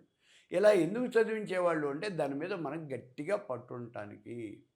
పిల్లవాడు నిద్రపోతున్నప్పుడు కూడా ఎరా నిద్ర లేచి 16 ఎంతరా అంటే 256 అని వాడు గట్టిగా చెప్పాలి. చెప్పాలి అంటే దాని మీద పట్టు ఉండాలి. పట్టు ఉండాలంటే పైనుంచి కిందికి, కింద నుంచి పైకి మనం ఆ మంత్రాన్ని అలా అల్లోమ విలోమంగా చేయాలి. విలోమంగా చేయడం కోసమే షడక్షరి అన్నారు. ఈ షడక్షరి అనేది ఇది మనం చేస్తున్న, ఎక్కువ మంది చేస్తున్న మంత్రం. కానీ అసలు మంత్రం త్రయక్షరినే. ఇంకొక విషయం ఏమంటే షడక్షరి కాదు, నవాక్షరి కూడా ఉంది. బాలమంత్రంలో కొన్ని ప్రాంతాల్లో నవాక్షరిగా చేస్తున్నారు. పర్టికులర్గా ఆ గోదావరి జిల్లాలో కొన్ని ప్రాంతాల్లోకి వచ్చేప్పటికీ నవాక్షరి మంత్రంగా చేస్తున్నారు దాన్ని. ఐం హ్రీం శ్రీం, ఐం క్లీం సౌ, సౌ క్లీం ఐం. ముందు ఐం హ్రీం శ్రీం అని చెప్తున్నారు, తర్వాత ఐం క్లీం సౌ, సౌ క్లీం ఐం. ఈ ఐం హ్రీం శ్రీమే చెప్పాలా, ఐం క్లీం సౌ చెప్పకూడదా, అది వాళ్ళ యొక్క ఇష్టం. ఆ 3 అక్షరాలు ఏదో ఒకటి మార్చుకొని వాళ్ళు చెప్పి ఐం క్లీం సౌ, సౌ క్లీం ఐం. ఐం హ్రీం శ్రీం ఎందుకు యాడ్ అయింది? శక్తి ప్రణవాలు. ఐం హ్రీం శ్రీం అంటే ఓంకారం కదా. ఇప్పుడు మనం మామూలుగా పూజ చేసేటప్పుడు, అమ్మవారిని పూజ చేసేటప్పుడు రైతాచల శృంగాగ్ర మధ్య స్థాయే నమో నమః లలితాష్టోత్తరం, దానికి ముందు ఓంకారం చెప్పండి రా అన్నారు. ఓం రైతాచల శృంగాగ్ర మధ్య స్థాయే నమో నమః, ఓం హిమాచల మహావంశ పావనాయే నమో నమః, ఓం ఇలా చెప్తాం మనం. దానికి చెప్పేప్పుడు ఏం చేస్తారు, అక్కడ ఉన్నటువంటి ఆ అర్చకుడు కనుక కొంచెం సావధానంగా ఆయన విశ్రాంతిగా కూర్చొని ఉన్నట్లయితే, అలా కాదు అబ్బాయి ఐం హ్రీం శ్రీం అనే అక్షరాలు చెప్పండి అన్నారు. ఐం అనేదేమో అక్కడ వాగ్భవ బీజం, హ్రీం అనేది భువనేశ్వరి బీజం, శ్రీం అనేది ఉంటుంది లక్ష్మీ బీజం. మీకు కావాల్సినవి వాక్కు, లక్ష్మీ. ఈ భువనేశ్వరి బీజం అంటే మహాకాళి కదా, అమ్మవారు కదా. సో మళ్ళీ ఇక్కడ కవిత్వం, మహత్వం, పటుత్వ సంపదలు వాటిని మనం స్మరిస్తూ ఇక్కడ ఇలా మనం అర్చన చేయటం అనేది జరుగుతుంది. ఈ పూజ చేసేప్పుడు ఎట్లా ఇక్కడ పూజ దాకా వచ్చాం కాబట్టి పూజ చేసేటప్పుడు ఒక్కసారి, అంటే మా చిన్నప్పుడు మేము చేస్తుండేవాళ్ళం. దేవాలయంలో ఖాళీగా ఉన్నప్పుడు మా అర్చకుడు, మా శాస్త్రి గారు కూర్చుంటే ఆయనకి ఎవరిని అష్టోత్తరం చేయండి అని ఓ టికెట్ పట్టుకొస్తే, శాస్త్రి గారు ఎవరు లేరు కదా, మనం బీజాక్షర సహితంగా అష్టోత్తరం చేద్దాం. ఏంటి ఐం హ్రీం శ్రీం అని ఇలా చెప్పి, అలా కాదండి ఐం హ్రీం శ్రీం, శ్రీం హ్రీం ఐం రైతాచల శృంగాగ్ర మధ్యస్థాయే నమో నమః అని మేము మొదలుపెట్టేస్తాం. అంటే ఈ ముందు చెప్పే బీజాక్షరాలే అటు ఇటు, లేదా ఐం క్లీం సౌ, సౌ క్లీం ఐం అని ఇట్లా యాడ్ చేస్తే ఏమవుతుంది, మంత్రం యొక్క బలం అనేది పెరుగుతుంది. మీరు బాలామంత్రం చేస్తున్నారు, అమ్మవారికి అర్చన చేస్తున్నారు. దాంతో ఏమవుతుంది, మీరు చేసేటువంటి పూజ యొక్క బలం అనేది పెరుగుతుంది. ఆ చేయించుకోవడానికి వచ్చినటువంటి వాడు ఎవడో వాడి అదృష్టం అది. మనం సరదా కోసం చేస్తున్నాం, వాడి అదృష్టం. ఇలా మనం కలిపి చేయటం అనేది జరుగుతుంది. ఇవన్నీ కూడా శక్తి ప్రణవాలు అంటారు. శ్రీం హ్రీం క్లీం ఐం సౌహు అనేవి శక్తి ప్రణవాలు. ఇవి షోడశి వచ్చినప్పుడు అక్కడ చెప్పుకుందాం మనం. సో ఆ శక్తి ప్రణవాల్లో 3 అక్షరాలే ఐం హ్రీం శ్రీం అనేవి. మీరు మొట్టమొదట ప్రస్తావించినప్పుడు విద్య అనేది స్త్రీకి సంబంధించిందని చెప్పారు. అయితే ఓంకారం అనేది ప్రణవము ఎక్కువ కూడా పురుష మంత్రాల్లో స్ఫురిస్తుంది. ఓం అనేది స్త్రీ మంత్రాల్లో జోడించి పెట్టవచ్చా? స్త్రీ మంత్రాలకి బాలా మంత్రాలకి ఓంకారం జోడించవచ్చా? జోడిస్తే ఏమవుతుంది? అసలుకి ఓంకారాన్ని యాడ్ చేయడం వల్ల వచ్చే ఫలితం ఉంటుందా, లేకపోతే రివర్స్ ఉంటుందా? ఇది ఏంటి? పరమేశ్వర స్వరూపము అన్నప్పుడు పరమేశ్వర అంటే పరబ్రహ్మ. ఆ పరబ్రహ్మ స్త్రీయా పురుషుడా? ఇది ప్రశ్న అసలు ముందు మనకి. న స్త్రీ రూపం అథవా నపం రూపం అధో ఉభయం. అది స్త్రీ కాదు, పురుషుడు కాదు, అలానే ఉభయమైనటువంటిది, రెండూ కానటువంటిది అంతకన్నా కాదు. మరి అది ఏమిటయ్యా? ఈ మాట ఎక్కడ చెప్పాడు? దేవి భాగవతంలో చెప్తాడు. అమ్మవారు సాక్షాత్కరించినప్పుడు ఆవిడ ఎలా ఉన్నది అంటే ఈ రకంగా ఉన్నది అన్నాడు. కాబట్టి ఇక్కడ మనం దాన్ని స్త్రీ రూపంగానూ భావించవచ్చు, పురుష రూపంగానూ భావించవచ్చు. నిరాకారుడు నిర్గుణ స్వరూపుడు పరబ్రహ్మ. ఈ ఓంకారం అనేటటువంటిది ఏమిటి అంటే నిరాకారానికి ప్రతీక. మరి నిరాకారమైనటువంటి పరబ్రహ్మ దాని మీద మనకి దృష్టి నిలవదు కదా, అర్చన చేయడానికి దృష్టి నిలవదు. ఇక్కడ ఏమన్నా ఉంటే కదా మనం నమస్కారం పెట్టేందుకు. ఏమీ లేనటువంటి దానికి ఏం నమస్కారం పెడతాం? అందుకని మనం సాకారం పెట్టుకున్నాం, ఒక ఆకారాన్ని రూపొందించాం. సాధకానం హితార్థాయ బ్రహ్మణో రూపకల్పన, ఓ రూపాన్ని కల్పించాం. కల్పించినప్పుడు మళ్ళీ ఈ ఓంకారమే వాడుకోవటం జరుగుతోంది. ఎందుకని అంటే ఈ ఓంకారం అనేది నిరాకారానికి సాకారానికి రెండింటికి ప్రతీక. నిరాకార బ్రహ్మకి ఓంకారమే, సాకార బ్రహ్మకి ఓంకారమే. కాబట్టి పురుష ప్రణవము అన్నాను దాన్ని. మరి పురుష ప్రణవం అంటే స్త్రీ ప్రణవాలు ఏమన్నా ఉన్నాయా? వెంటనే వస్తుంది. మీరు ప్రణవము అంటే ఇబ్బంది లేకుండా ఉంది. పురుష ప్రణవం అంటే స్త్రీ ప్రణవం అనేది ప్రత్యేకంగా ఉన్నాయా? ఉన్నాయి. ఏమున్నాయి? శ్రీం హ్రీం క్లీం ఐం సౌ పంచ ప్రణవాలు ఉన్నాయి. స్త్రీ ప్రణవాలు ఈ 5 కూడా. శ్రీం హ్రీం క్లీం ఐం సౌ, ఈ 5 పంచ ప్రణవాలు. సామాన్యంగా అమ్మవారిని మనం ధ్యానం చేసేటప్పుడు ఈ స్త్రీ దేవతా మంత్రాలు ఏవైనా సరే వీటిని చెప్పేటప్పుడు ఈ స్త్రీ ప్రణవాలే ఎక్కువగా మనం వాడటం అనేది జరుగుతుంది. పురుష ప్రణవాలకు ప్రిఫరెన్స్ అనేది అంత ఉండదు. అయితే మనం పురుష ప్రణవాన్ని ఏమైనా వాడచ్చా? ఎందుకు వాడము? ఇప్పుడు ఇందాక చెప్పుకున్నాం కదా, ఓం ఐం హ్రీం శ్రీం లలిత రైతాచల శృంగాగ్రమధ్యస్థాయే నమో నమః. ఐం హ్రీం శ్రీంకి ముందు ఓంకారాన్ని జోడించాం. జోడిస్తే తప్పేం లేదు. షోడశ మంత్రంలో కూడా ఓంకారం వస్తుంది. అయితే ఓంకారం అక్కడ ఒక్కసారే వస్తుంది, పురుష ప్రణవం ఒక్కసారే వస్తుంది. అది అక్కడ చెప్తాం మనం. ఇప్పుడు దీంట్లో ఈ పురుష ప్రణవాన్ని మధ్యలో తగిలిస్తే వచ్చేటువంటి నష్టం ఏ రకంగానూ లేదు. అది అధికసి అధికం బలం, అంతే, అంతవరకే. అయితే ఈ మంత్రాలు చేసేటప్పుడు ఉత్తరాంగ మంత్రాలని పూర్వాంగ మంత్రాలని ఇస్తారు కదా, అసలుకి ఉత్తరాంగ పూర్వాంగ మంత్రాలు అసలుకి ఏంటి? అలాగే ఈ మంత్రశాస్త్రంలో ఇచ్చేటప్పుడు ఈ మంత్ర జోడి ఎందుకు కల్పిస్తారు? ఎందుకు ఇవ్వాలి? ఓకే. ఈ బాలామంత్రం చెప్పేటప్పుడు పూర్వంగా ఉత్తరాంగాలు ఉండవు. బాలామంత్రం 6 లక్షలు అంటే ఏ మంత్రమైనా సరే మీకు చెప్పిన తర్వాత అక్షర లక్ష జపం చేయండి అని అంటాం. బాలామంత్రంలో ఇప్పుడు ఐంక్లీం సౌక్లీం 6 అక్షరాలు కదా, కాబట్టి 6 లక్షలు మీరు జపం చేసేయండి అంటాం. ఇక్కడ ఇంకో విషయాన్ని గుర్తించాలి. 6 లక్షలు జపం చేస్తే మంత్రం సిద్ధించేస్తుందా? ఇమీడియట్గా అడుగుతాడు వాడు. మనం ఎవరికైతే చెప్పామో అతను అడుగుతాడు, 6 లక్షలు జపం చేస్తే మంత్రం సిద్ధిస్తుందా అని. మనం చెప్పలేదు, సిద్ధిస్తుందని చెప్పాలా. 6 లక్షలు జపం చేయండి, మీకు కొంత పట్టు అనేది వస్తుంది అని చెప్పాం. మంత్రం మీద మీకు పట్టు వస్తుంది. 10th క్లాసు నేను పుస్తకాలు నేను చదివేశానండి, నేను 10th క్లాస్ పాస్ అయ్యాను అంటే ఎట్లా? మీరు పరీక్ష రాయాలి, పరీక్షలో వాడు పాస్ అయ్యారని డిక్లేర్ చేయాలి కదా. అట్లాగే ఇక్కడ కూడా మీరు మంత్రం జపం చేసినంత మాత్రం చేత కాదు, మీకు మంత్రం సిద్ధించాలి. అది సిద్ధించింది లేదు ఎలా తెలుస్తుంది? ఎలా తెలుస్తుందో గురువుగారు చెప్తారు. ఇప్పుడు మీకు 6 లక్షలు చేయకుండానే మంత్రం సిద్ధించే అవకాశాలు ఉన్నాయి. 6 లక్షలు కాదు, 25 లక్షలు చేసినా మంత్రం సిద్ధించినటువంటిది చాలా ఉన్నాయి. నేను ఇందాక చెప్పాను మీకు మొట్టమొదటిలో గురుమంత్రం వాడు 10,000 సార్లు చేయమంటే 10,000 చేశాడు, ఇంకో 7,000 చేశాడు, అయినా నాకు మంత్రం సిద్ధించలేదు సార్ అన్నాడు. ఏమిటి అంటే కారణం అతని యొక్క పూర్వజన్మ సుకృతం. మీకు మంత్రం ఇచ్చేటప్పుడే మనకి తెలుస్తుంది ఆ మంత్రం అనేది మీకు ఎక్కడుంది, సిద్ధంలో ఉందా, సుసిద్ధంలో ఉందా, సాధ్యంలో ఉందా, అరిష్టంలో ఉన్నదా అనేది అర్వాణ చక్రం వేసి చూస్తారు. అయితే మరి ఇవన్నీ కూడా మహామంత్రాలు. ఇవి మనం చేసేవి ఈ శ్రీ విద్యా మంత్రాలని మహామంత్రాలే. ఈ మహామంత్రాలు వేసేప్పుడు కూడా మరి అర్వాణ చక్రం వెయ్యాలా అని అంటే దీనికి అర్వాణ చక్రం అవసరం లేదు. కానీ తాంత్రికులు వేస్తారు. తాంత్రికులు అయితే మొత్తం ప్రతిదానికి మీకు అర్వాణ చక్రం వేయాల్సిందే. షోడశ మంత్రం చెప్పాలన్నా మీకు అర్వాణ చక్రం వేయాల్సిందే. మనం వెయ్యం, మనం మంత్రం చెప్పేస్తాం. మీకు ఈ మంత్రం సిద్ధిస్తుంది, సిద్ధించలేదు, అది 2 సార్లు చేస్తేనే మీకు మంత్రం సిద్ధించవచ్చు. లేదు లక్షలు కోట్లు చేసినా సిద్ధించకపోవచ్చు. ఇందాక చెప్పాను కదా, మీ యొక్క పూర్వజన్మ సుకృతం దాన్ని బట్టి గతంలో మీకు ఆ మంత్రానికి మీకు ఉన్న అటాచ్మెంట్, ఆ దేవతకి మీకు ఉన్న అటాచ్మెంట్ దాన్ని బట్టి. ఇప్పుడు మనకి బాలమురళీ కృష్ణ చెప్పేటప్పుడు తన యొక్క నేను మొన్న ఎక్కడో విన్నాను వీడియోలో, ఆయన 10వ ఏట బ్రహ్మాండమైన కచేరీలో వాళ్ళ గురువు గారి బదులు ఆయనే పాట పాడాడు, కచేరీ చేశాడు అని.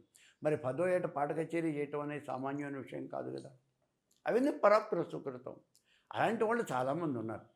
అటువంటి వాడికి శ్రీరామచంద్రుడికి మంత్రం చేస్తే వెంటనే దేవతలు వచ్చి మేము నువ్వు అడిగినప్పుడు వచ్చి మీకు ప్రత్యక్షం అవుతాము అని చెప్పారు. మనకు అవ్వదు కదా. అంటే వాళ్ళ యొక్క పూర్వజన్మ సుకృతం, దాన్ని బట్టి ఆ మంత్ర సిద్ధి అనేది ఉంటుంది. ఈ మధ్యకాలంలో ప్రతి మంత్రానికి కూడా శాప విమోచన దేవతలు అనేది ఉంటుంది. అసలుకి శాప విమోచనము అనేది చేసుకుంటేనే ఆ మంత్రం ఫలిస్తుంది. మీ గురువు మీకు శాప విమోచన మంత్రాలు చెప్పకపోతే ఆ మంత్రం ఎన్ని లక్షలు ఎన్ని చేసినా కానీ అంటే నిరర్ధరకమై ఎన్ని కోట్లు చేసినా ఉపయోగం లేదు అనేసి చెబుతూ ఉంటారు. సో ఈ అసలు శాప విమోచన మంత్రాలు అంటే ఏమిటి? అది వాళ్ళ సంప్రదాయం వరకు వాళ్ళ కరెక్ట్, అంతేగాని జనరల్ ప్రిన్సిపల్ కాదు. జనరల్ ప్రిన్సిపల్ కాదు. ఆధార్ కార్డు ఉన్నది, ఆధార్ కార్డు మీరు రైట్ క్లెయిమ్ చేయడానికి కాదు, ఊరికే దాన్ని మీ గుర్తింపు కోసం దాన్ని వాడుకోవాలి అంతే. అది దాని మీదే ఉంటుంది. ఇదేమి మీరు హక్కులు క్లెయిమ్ చేయటం కోసం కాదు అని, మీ గుర్తింపు కోసమే. అట్లాగే ఇక్కడ ఈ శాప విమోచనం అనేది వాడు పెట్టుకున్నది, మంది కాదు అది. అది ఎవరు పెట్టుకున్నారు? తాంత్రికుల దగ్గర ఉంటుంది ఈ శాప విమోచన మంత్రం. మన మంత్రశాస్త్రంలో అసలు ఈ శాపం లేదు, విమోచనం లేదు.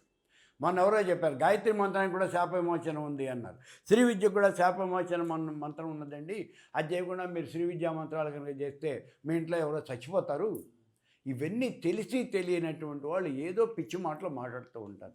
వాళ్ళు చేసేది ఏమిటి అంటే మంత్రం చేసేవాళ్ళని చెడగొట్టడం, అంత తప్పించి ఏ రకంగానూ దాంట్లో ఇది ఉండదు. అసలు శాప విమోచన మంత్రాలు మనకి లేవు. ఇప్పుడు మన సప్తాహిత పుస్తకం తీసుకున్నా దీనికి శాప విమోచన మంత్రం అని ఉంటుంది అందులో. అది ఎవరికి? కేవలం తాంత్రికులకే. అవి చూసి నిజమేనో అనుకొని మనం కూడా అవి చేద్దాము అని మనవాడు బయలుదేరుతున్నారు. అదే మనకు అవసరం లేదు. మంత్రశాస్త్రంలో దేవతకి శాపము లేదు. అసలు అమ్మవారు మహాత్రిపుర సుందరి పరమేశ్వర స్వరూపం అని చెప్తుంటే దానికి శాపం పెట్టేది ఎవడండి? నాకు అర్థం కాలేదు. ఎలా పెడతారు శాపం? కాబట్టి శాపం లేదు. ఆ శాప విమోచన కోసం మనం చేయాల్సిన మంత్రం కూడా లేదు. అది కేవలం తాంత్రికం అంతే. ఇప్పుడు మామూలుగా చండీ పారాయణ చేసేటప్పుడు స్టార్టింగ్లో కొన్ని శాప విమోచన మంత్రాల ప్రస్తావన వస్తుంది కదా. చెప్పాను కదా, ఇప్పుడు చెప్పాను కదా. ఆ చండీ పారాయణ చేస్తున్నప్పుడు వస్తాయి కదా, అవి ఎక్కడి నుంచి వస్తున్నాయి? శాప విమోచనమే లేదన్నప్పుడు మన తాంత్రికులు వాడు ఎంత నార్త్ ఇండియా సంప్రదాయం. మన గోరఖ్పూర్ వాళ్ళ పుస్తకాలు చదువుతున్నాం మనం. ఆ గోరఖ్పూర్ వాళ్ళ పుస్తకం అంతా నార్త్ ఇండియాది కదా. ఆ నార్త్ ఇండియాలో వాళ్ళు రాసిన పుస్తకాలేగా మంత్రశాస్త్రం మనకి. మన వాళ్ళు ఎవరు రాయలే సంస్కృతంలో. మనకి ఎక్కడో ఒక భాస్కరాచార్యుల వారు రాశారు లలితాశాస్త్రం భాష్యం. అలాగే లొల్లా లక్ష్మీధరుడు సౌందర్యారి వ్యాఖ్య రాశాడు. మిగిలినటువంటి వాళ్ళు ఎవరు కూడా మనకి ఆ మంత్రశాస్త్రపరమైన గ్రంథాలు మనకి రాసినట్లేదు. అలాగే మనకి తర్కశాస్త్రం రాసినటువంటి వాడు మన తెలుగువాడే, హైదరాబాద్కి సంబంధించినటువంటి వాడు, తెలుగువాడు. కాశీలో కూర్చొని తర్కశాస్త్రం రాశాడు. ఇలాంటి వాళ్ళు ఎవరో ఇలా వేళ మీద చూపిస్తాను తప్పించి అంతకన్నా మన వాళ్ళు ఎవరు లేరు. ఎంత నార్త్ ఇండియా వాళ్ళు. నార్త్ ఇండియాలో ఈ తాంత్రికం అనేది బాగా ఎక్కువ, శాక్తేయము తాంత్రికం ఎక్కువ. అందుకని వాళ్ళ పరంగా వాళ్ళు శాప విమోచనం చేయాలి అని వాళ్ళు రాసుకున్నారు. మన వాళ్ళు కూడా అవే చదువుతున్నారు. అంతే తప్పించి మనకి శాపానికి ఏ రకమైన సంబంధం లేదు. మనకి శాపం లేదు అసలు. మనం శాపానికి అతీతున్నాం అంతే. అంటే నేను విన్నది, ఒక దేవత పూర్తిగా ఫలించేస్తే, అంటే ఇప్పుడు అంటే నేను ఒక గురువు గారు నాతో ప్రస్తావించిన సందర్భం, ఒక గన్ను మిషన్ గన్ అనేది ఒక అర్హత కలిగిన చేతుల్లో పెడితే మంచిది.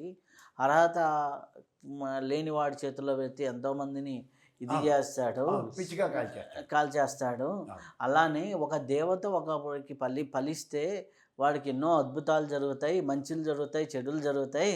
అందుకని భగవంతుడు అందరికీ సిద్ధింప చేయకూడదని బ్రహ్మ శాపమని, విష్ణు శాపమని ఇట్లా ఒక్కొక్క దేవతకి పూర్తిగా ఫలించకుండా మన ఇంటికి ఎలా తాళాలు వేశారో ఆ విధంగా మంత్రాలకు కూడా తాళాలు వేశారు. ఆ తాళాలు తీయకుండా నువ్వు ఇంటి బయట నిలబడి నువ్వు ఎంతసేపు అమ్మ అమ్మ అంటే నువ్వు తాళం తీయకుండా అమ్మ లోపల నుంచి బయటికి రాదు, నువ్వు లోపలికి వెళ్ళలేవు. ఇది జరిగేది అని ఓకే. ఇప్పుడు నాకు చిన్న అనుమానం. ఆ! సారీ ఫర్ ది ఆ! ఇంటరప్షన్. ఇప్పుడు ఆ శాప విమోచన మంత్రం చేస్తే ఆ తాళాలు ఊడిపోయినట్టేనా? ఓకే. ఇప్పుడు ఎవడో ఒక అనర్హుడు ఉన్నాడు. మిమ్మల్నే తీసుకుందాం. మీకు ఏమాత్రం అర్హత లేదు. ఆ శాప విమోచన మంత్రం 1000 సార్లో, 2000 సార్లో, 10,000 సార్లో మీరు చేస్తారు. సో తాళాలు ఊడిపోయినాయి. మీరు లోపలికి వెళ్ళిపోయారు. మీకు అర్హత లేదు. అయినా లోపలికి వెళ్ళిపోయారు. ఆ మంత్రం మీకు సిద్ధించేసింది. మరి ఇప్పుడు ఆ గన్ తీసుకున్నప్పుడు అందరినీ కాల్చేశారు. ఏం చేస్తారట? కాబట్టి ఇవన్నీ కూడా పిచ్చి ఎగ్జాంపుల్స్ కదా! కాబట్టి అలా ఏమీ కాదు. ఇప్పుడు వాళ్ళు చెప్పేది ఏమంటే, వాళ్ళు చెప్పిందంటే ఒక పాయింట్ మనం తీసుకోవాలి. ఏమిటిది? మంత్రాన్ని ఎవరికి పడితే వాళ్ళకి చెప్పకూడదు అనేటువంటిది మాత్రం ఒకటి వాళ్ళు స్ఫుటంగా చెప్తున్నారు. ఎవరికి అంటే అర్హత ఉన్నటువంటి వాళ్ళకే మంత్రం చెప్పాలి. ఇప్పుడు ఇక్కడ వచ్చే ప్రశ్న ఏమంటే, వాడికి అర్హత ఉందో లేదో మీరు ఎలా నిర్ణయిస్తారు? అది మీరు ఒక్క మాట చూడండి. స్వాతివానం పడుతోంది. ఆ స్వాతివానకి పడేవంటి ఆ చినుకు ముత్యపు చెప్పలో పడితే అది ముత్యం అవుతుంది. అది ఏ చినుకు ముత్యపు చెప్పలో పడుతుందో మీకేం తెలుసు? అది మనం నిర్ణయించలేం కదా. అలాగే మన దగ్గరికి ఒక శిష్యుడు వచ్చాడు. ఓ శిష్యుడు వచ్చినప్పుడు వాడికి మంత్రం చెప్పవచ్చా లేదా, వాడికి అర్హత ఉన్నదా లేదా మీకు ఎలా తెలుస్తుందిట? కాబట్టి అలాంటిది కాదు. కొంచెం మామూలు జనరల్ ప్రిన్సిపల్స్తో వీడు మంత్రం చేస్తాడా లేదా అనే విషయాన్ని చెప్పుకోవచ్చు. నేను మా గురువుగారు మా తాతగారే, మా అమ్మ నాన్న. సరే ఆయన దగ్గర నేను మంత్రం చెప్పుకుని వచ్చాను. వచ్చిన తర్వాత ఏదో ఒక ఆయన ఎవరో విజయవాడలో ఒక ఆయన ఓ చైల గారు అని నన్ను పిలిచారు ఒకసారి. వెళ్ళాను. నువ్వు ఏమిటి చేస్తున్నావు అంటే, నేను ఇట్లా పంచేసి చెప్పుకున్నాను స్వామి. మా ఎవరు చెప్పారు? మా తాతయ్య చెప్పారు అన్న. అసలు నేను మంత్రం చెప్పకూడదు, నీ మంత్రం చెప్పుకునే అర్హత లేదు. కేవలం మీ తాత నీ మనవడనే ప్రేమతో చెప్పారంతే అన్నారు. ఎవరిని? నన్ను పట్టుకుని. మరి ఇవాళ నా మొహం చూసి చెప్పండి, నా మంత్రం చెప్పాలా అక్కర్లేదా? మరి ఇప్పుడు నా మంత్రం చెప్పకుండా ఉంటే ఏమై ఉండేది? కాబట్టి మంత్రం చెప్పచ్చా చెప్పకూడదా అనే అర్హత వాడి దగ్గర ఉందో లేదో నిర్ణయించగల కెపాసిటీ మీకుందా? లేదు. కాబట్టి విద్యా వ్యాప్తి చేయాలంటే కొంతకాలం చూడండి, వాడు మంత్రం మీద ఆసక్తి ఉన్నదా లేదా అనే విషయం చూసి వాడు మంత్రజపం చేస్తాడు అని అనిపిస్తే మీరు మంత్రం చెప్పండి. సాధ్యమైనంత వరకు నా కాన్సెప్ట్ ఒకటే, ఎక్కువ మందికి మీరు విద్యా ప్రచారం చేయండి. వాళ్ళ దగ్గర డబ్బులు ఆశించో ఇంకోటి ఆశించో అలా చెప్పద్దు. మీరు మంత్రం చెప్పండి. వచ్చిన ప్రతి వాడికి కాదనకుండా వాడు మంత్రం చేస్తున్నాడా లేదా అనే విషయం చూడండి. వాడి మంత్రం చెప్పండి. విద్యా వ్యాప్తి చేయండి. ఏమో ఇందులో ఏ రత్నం ఉందో ఎక్కడుందో మనకి చెప్పలేం కదా. ఇప్పుడు నేను చాలామందికి మంత్రాలు చెప్పాను. వాళ్ళందరూ మంత్రం చేస్తున్నటువంటి వాళ్ళు. ఇప్పుడు చిన్న ఉద్యోగం ఏమంటే, కర్ణాటకలో బెంగళూరులో ఒక అమ్మాయి మంత్రం చెప్పుకుంది. చాలా చిన్నపిల్ల, 30 ఏళ్ళు ఉన్నాయి అమ్మాయికి. పూర్ణదీక్ష తీసుకుంది. అమ్మాయి మన శ్రీ విద్యా పుస్తకం కన్నడంలోకి ట్రాన్స్లేట్ చేసింది. టీవీలకు ఇంటర్వ్యూలు ఇస్తోంది. 2500 మందికి ఇప్పటికీ అమ్మాయి ఉపదేశం చేసింది. మరి అమ్మాయికి అర్హత ఉందో లేదో మీరు ఎలా నిర్ణయిస్తారు? కాబట్టి ఇవన్నీ కూడా మేము అర్హత ఉన్న వాళ్ళకే నిర్ణయిస్తాం. ఒకసారి నాభి విద్య రాసేటప్పుడు, నాభి విద్య ఎవరో ఒక నాకు తెలిసినటువంటి వ్యక్తి దగ్గర ఉంది. ఆ నాభి విద్య పుస్తకం నాకు ఇవ్వు, నేను పుస్తకం వేస్తాను అన్నాను. ఆయన ఇవ్వను అన్నాడు. ఎందుకని అన్నాను.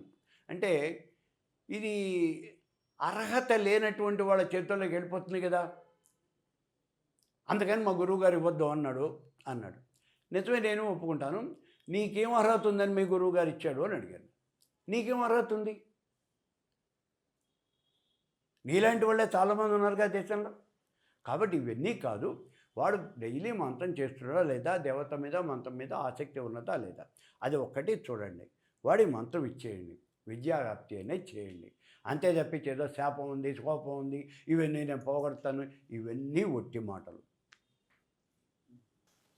అయితే ఇప్పుడు వరకు మనం చేసుకున్న ప్రస్తావనలో గురుత్రయము, అలాగే శ్రీ విద్య సాంప్రదాయము, ఇదంతా చెప్పుకుంటూ వచ్చావు.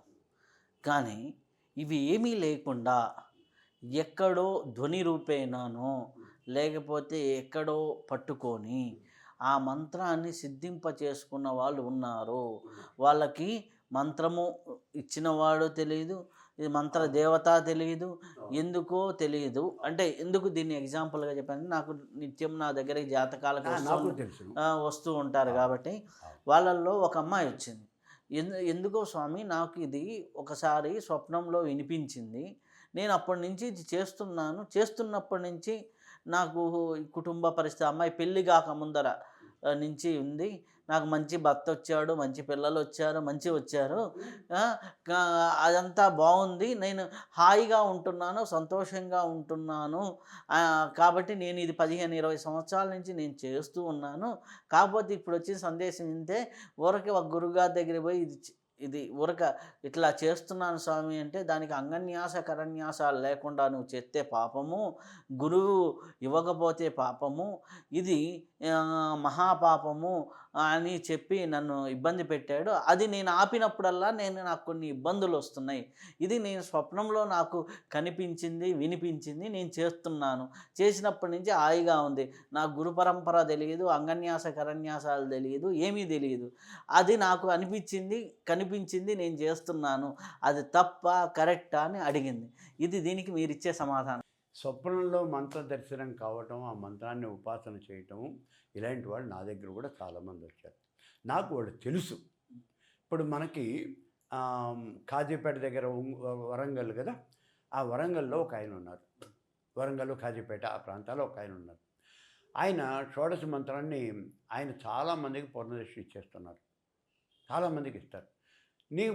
ఏదో క్యాజువల్గా నాకన్నా చాలా పెద్దవాడు ఆయన. మీకు మీ గురువు గారు గురు పరంపర ఏమిటి అని అడిగాను నేను. నాకు ఏమీ లేదు, స్వప్నంలో నాకు మంత్రం ఇచ్చింది. ఎలా? నాకు మంత్రం అక్షరాలు అలా కనిపించినాయి, నేను నోట్ చేసుకున్నాను, అదే నాకు మంత్రం, అదే నేను చేస్తున్నాను. ఆ మంత్రం సిద్ధిస్తుందా? ఎందుకు సిద్ధించదు? స్వప్నంలో నీకు కనిపించినప్పుడు సిద్ధిస్తుంది. అయితే ఇప్పుడు మనకి తెలిసినటువంటి లెక్క ప్రకారం ఆ మంత్రం కనుక చూస్తే అది కరెక్ట్ అయిన మంత్రం కాదు. స్వప్నంలో కనిపించినటువంటిది అది కరెక్ట్ అయినటువంటి మంత్రం కాదు, మనం శాస్త్ర ప్రకారం ఆలోచిస్తే కాదు. ఎందుకని అంటే మనకి ఈ షోడశ మహామంత్రంలో ఈ బీజాక్షరాలు ఉండాలి అని ఉంది. అందులో క్రీమ్ అనే బీజాక్షరం ఉంది. క్రీమ్ అనేది ఖాళీ బీజం. షోడశ మంత్రంలో ఎక్కడ ఖాళీ బీజం అనేది ఉండదు. మరి ఏమిటి ఇది ఖాళీ బీజం ఉంది, ఇందులో ఖాళీ బీజం ఉండకూడదు కదా. తర్వాత షోడశలో ఏమవుతుందంటే ముందు అన్లోమంగాను ఈ అక్షరాల తర్వాత ఇక్కడ విలోమంగాను రావాలి. ఈ అన్లోమానికి విలోమానికి అసలు సమన్వయం లేదు ఆయన కనిపించిన మంత్రంలో. మరి ఏమిటిది అన్నాను. అంటే నాకు అవేం తెలియదు స్వామి. ఆయన నమస్కారం పెట్టేస్తాడు. ఇప్పటికి కూడా నేను చిన్నవాడిని అయినప్పటికీ ఆయన నాకు నమస్కారం పెట్టే కూర్చుంటారు. నాకు తెలిసింది ఏమీ లేదు, నాకేం తెలియదు, ఇది నాకు కనిపించింది, నేను చేస్తున్నాను. ఆయన మనం చెప్పగలిగింది ఏం లేదు. ఆయన సాక్షాత్తు పరమేశ్వర స్వరూపం, అమ్మవారి స్వరూపంగా కూర్చోబెట్టి ఇప్పుడు ఆ కాజీపేట, వరంగల్ ఆ ప్రాంతాల్లో ఆయన కూర్చోబెట్టి కుంకుమ పూజ చేస్తూ ఉంటారు. అమ్మవారికి కాదు, శ్రీచక్రానికి కాదు, ఆయన ముందు శ్రీచక్రం పెట్టి ఆయనకే కుంకుమ పూజ చేస్తారు. దసరాల్లో ఆయనకే చేస్తారు. కంచి, శృంగేరి పీఠాధిపతులు ఎదుర్కొండా కూడా ఆయన కూర్చోబెట్టి కుంకుమ పూజ చేస్తారు. నాకు ఫోటోలు పంపించాడు. మా ఇంటికి కూడా వచ్చారు ఆయన 2-3 సార్లు. మరి ఇప్పుడు అర్థమైంది. ఖమ్మం మధ్యలో ఉంటారు, ఖమ్మం వరంగల్ దగ్గర. రంగారావు గారు రంగారావు గారు ఆయన కోర్టులో గమలు పనిచేస్తారు, కోర్టులో చేశారు. మరి ఇప్పటికీ ఉన్నారు ఆయన. 80 చిల్లర ఉన్నాయి ఆయనకి వయస్సు. మరి ఆయన మంత్రం కల్లో కనిపించింది. ఆయన మహానుభావుడు. నేను నమస్కారం చేశాను. మరి ఈ మంత్రానికి ఏమన్నా నాకు ఇది చెప్పగలవా అన్నారు. నేనేం చెప్తాను స్వామి, సాక్షాత్తు అమ్మవారే నీకు కనిపించి చెప్పింది, ఇంకా నేను చెప్పగలిగింది ఏం లేదు నీకు. నువ్వు చెప్పిందే మంత్రం, నువ్వు చెప్పిందే వేదం. వాళ్ళ సిద్ధ పురుషులు. అయితే ప్రతివాడికి అలాగే జరుగుతుంది అని ఎక్స్పెక్ట్ చేయొద్దు. వాళ్ళు సిద్ధపురుషులు, అలా జరిగింది. ఇప్పుడు ఒక వ్యక్తి నా దగ్గరికి వచ్చాడు, మంత్రం చెప్పుకున్నాను, కల్లో నాకు మంత్రం కనిపించి నాకు వినిపించింది, నేను మంత్రం రాసుకొని చేస్తున్నాను అన్నాడు. చెయ్యి అన్నాను. ఈ మంత్రంలో ఏదో నాకు ఇది అనుమానం వచ్చింది, దీని తర్వాత ఏం చేయాలి ఇవేవో చెప్పు అన్నారు. నేను మంత్రం చెప్పిన వాళ్ళని వెళ్ళి అడుగు అన్నాను. నేను ఎట్లా చెప్తాను? ఒక దేవత నీకు మంత్రం చెప్పింది, ఈ మంత్రం చెప్పింది, ఆ మంత్రంలో ఇది కరెక్ట్ చేసుకొని చెప్పేసి నేను చెప్పగలిగే ధైర్యం నాకుందా? నేను ఎలా చెప్తాను నీకు? అది కరెక్ట్ చేయాలంటే మళ్ళీ భగవంతుడే చేయాలి. ఇటువంటి ప్రాబ్లమ్స్ వస్తాయి. అందుకని మంత్రం మీకు కల్లో కనిపించినా దేవత చెప్పినా ఒక గురువు గారి దగ్గర మమ అనిపించుకోవటం సుఖం. ఎందుకంటే రేపు పొద్దున ఏదైనా అనుమానం కనుక వచ్చినట్లయితే మీరు మళ్ళీ అక్కడ కరెక్ట్ చేసుకోవడానికి పరిపూర్ణమైనటువంటి దీక్ష తీసుకోవడానికి మీకు అవకాశం ఉంటుంది. అంత మాత్రం చేత కల్లో కనిపించినటువంటి మంత్రం అబద్ధం అని అలా ఏం చెప్పం. నేను చెప్పిన అమ్మాయి ఏంటంటే బాల 3 అక్షరాలు. ఆ అమ్మాయికి స్పష్టంగా కనిపించను. ఎక్కడ అనంతపురా? అనంతపురం కాదు, ఇక్కడ హైదరాబాద్ అన్నమాట. కనిపించడం, ఆ అమ్మాయి మంచి ప్రాబ్లంలో ఉన్నప్పుడు కనిపించడం, అది ఆ అమ్మాయి చేసినప్పుడు ఆ ప్రాబ్లం నుంచి బయటపడింది. అంటే అప్పుడు ఏంటంటే ఆ అమ్మాయి చేసిన పని ఏంటంటే, ఆ అమ్మాయి ప్రాబ్లంలో ఉన్నప్పుడు వాళ్ళ ఇంటి ముందర ఏదో చిన్న అమ్మవారి విగ్రహం ఉంటే నువ్వే నాకు దిక్కనే పట్టుకొని ఏడ్చింది. ఆ ఏడ్చిన రోజు నైట్కి ఆ అమ్మాయికి కనిపించింది. అమ్మాయికి తెలియకుండానే నాలుక మీద తిరగటం మొదలుపెట్టింది. అలా చేస్తూ ఉంటే ఆ ప్రాబ్లమ్ సాల్వ్ అయిపోవటం వల్ల ఆ అమ్మాయి మళ్ళీ ఉన్నతమైన స్థితి, ఉన్నతమైన విద్య, ఉన్నతమైన ఉద్యోగము, ఉన్నతమైన భర్త ఇవన్నీ ఆటోమేటిక్గా వచ్చేసినాయి. మధ్యలో వచ్చిన వాళ్ళు ఆ అమ్మాయి కన్ఫ్యూజ్ చేస్తే ఆ కన్ఫ్యూజన్కి పరిగెత్తుకు.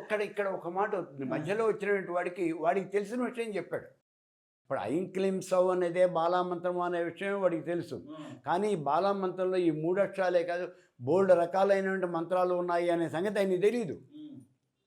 బాలామంత్రంలో ఐం క్లీం సౌ సౌ క్లీం ఐమే కాదు, ఇది కాకుండా త్రేక్షరి, షడక్షరి, నవక్షరి కాదు, ఇంకా బోల్డ్ రకాలైన మంత్రాలు ఉన్నాయి. మంత్రం మహోదయం, మంత్రరత్నాకరం, వీటిని కనుక వెతుక్కుంటే సామాన్యమైన మంత్రాలు కాదు, చాలా మంత్రాలు ఉన్నాయి. అసలు ఇంతంత బారు మంత్రాలు ఉన్నాయి.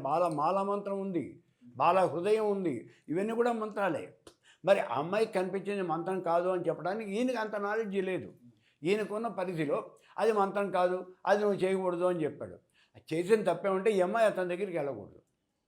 మీకు దేవత కనిపించింది, దేవత మంత్రం చెప్పింది అన్నప్పుడు సమర్థుడైనటువంటి చాలా గొప్పవాడు అనుకున్న గురువు ఎవరున్నారో ఆయన దగ్గరికే వెళ్ళాడు. కానీ అంతే తప్పించి కనిపించిన ప్రతిరాయికి మొక్కితే నీకు ఉపయోగం ఉంది. ఆయన దగ్గరికి వెళ్ళడితే ఆయన దగ్గర ఏముంటే అది చెప్తాడు.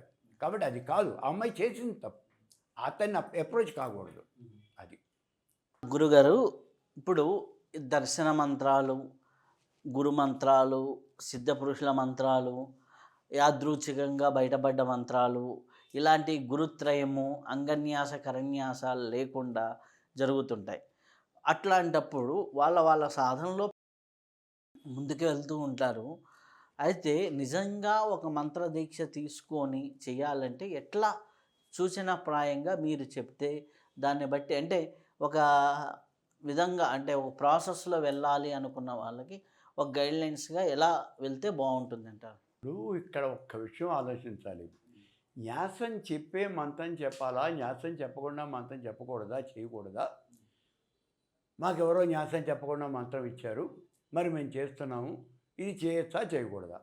ఎవరి దగ్గర మంత్రం తీసినప్పుడు ఆయన్నే అడగచ్చు కదా, మళ్ళీ మన దగ్గరికి వచ్చేందుకు? ఇలాంటి ప్రశ్నలన్నీ అడుగుతూ ఉంటారు. న్యాసం చెప్పే మంత్రం చెప్పాలి అనేటువంటి నియమం ఏం లేదు.